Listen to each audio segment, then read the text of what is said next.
obsessing about what their competition is doing, and they are not copycatting all of the assets that their competitors are putting out there. As founders, we often think that this competitive analysis is really crucial to success, right? Track everything that your competitors are doing, look at their landing pages, steal their landing pages, steal their ad creative. But it puts the focus in the wrong spot. There is a couple problems with this, but the core truth at play is that no brand that's really met the needs of their customers better than their competition has done it through copycatting. None of them. None of the marketing that you remember is born out of copycatting. One of the problems with this is that it puts you in a reactive position where instead of putting something new out there and meeting a need, going and finding new customers, you are just responding and reacting to what the competition are doing. And oftentimes there's a delay. You're not responding immediately. And so there's some delay in that response even. There's incremental improvements at best that come out of this, or a way lower ceiling, right? Like you could find the best ad in the world from one of your competitors and release it.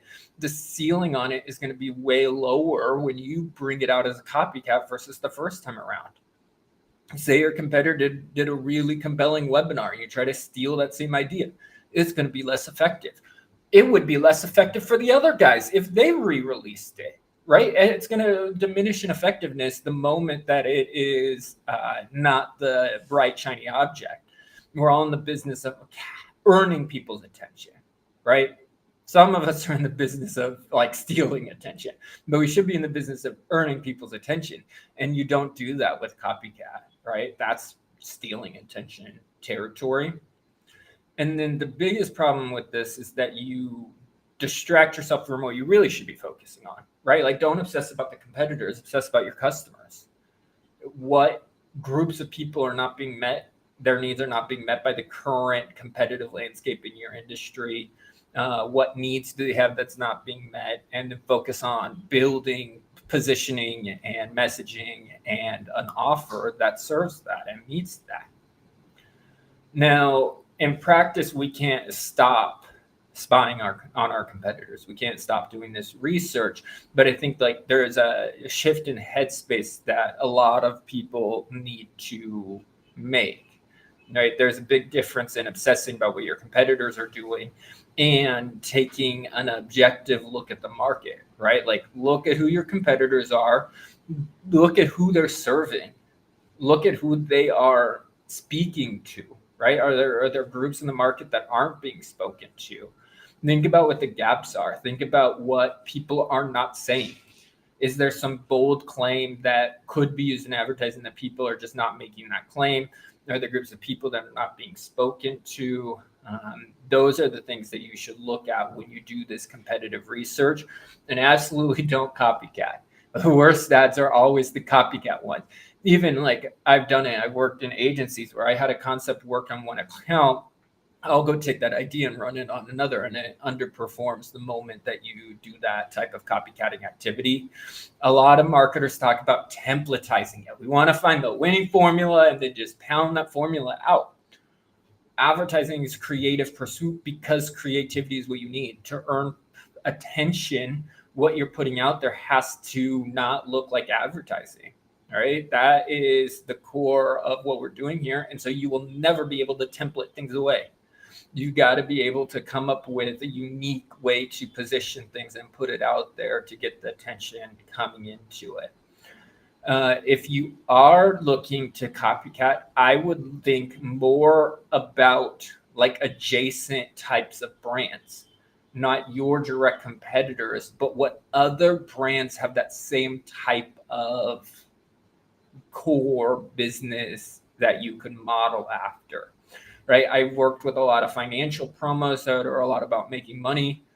It turns out that Uber Eats advertises the same type of ideas in terms of making money, right? And Uber Eats is certainly not a direct competitor to a lot of these financial institutions. If I was going to copycat, I would copycat that more than I would copycat a direct competitor. Because like if your competitors can say something and they have said it, they burn through these audiences pounding those ads. pull this inspiration from other folks. Obviously, not everything anyone ever does in any business is going to be able to be replicated in your business, but those are the places I get more inspiration from. Even like if you're a US company, watch advertising from Spain, watch advertising from other markets, right? Like just because something works in Spain or something's not going to work in the United States, but you can pull ideas from that and use it as a starting point for the brainstorming that you do. And also don't put your competitors on this pedestal. I've had clients in the past who are like, oh, look, my competitors are spending millions of dollars on this ad. It must be really good. You don't know their business. And I know this firsthand working in an agency. One brand's like, hey, this ad looks really good. People are spending a lot of money on it. It must work for us. But the business that they're trying to replicate, their KPI goal is just customer acquisition. And they're buying these customers at a loss versus the other client who has a 10x ROAS goal. This ad is effective at buying new customers at a loss does not mean that it's going to translate to getting 10x ROAS in your business, right?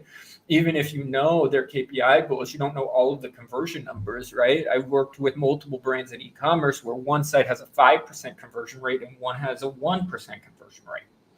They can't copy those ads and expect the same results. They can't copy those ads and expect to be profitable, right? So I would really steer clear from that and really steer clear from elevating and putting your competitors on a pedestal where you think, oh, they put this landing page out there. It must be doing really well for them or they want to spend on it. You don't know that. And even if it does work for them and their KPIs, which that we're taking for granted as well, because a lot of companies just waste their advertising budget, right? They're asleep at the wheel and they're spend to something that's not delivering their KPI budget or goals. That's one scenario. And even if it is effective for them, there's no guarantee. Your numbers are not exactly the same as any competitor. And so there's no guarantee that that's going to work the same way in your business either. Okay.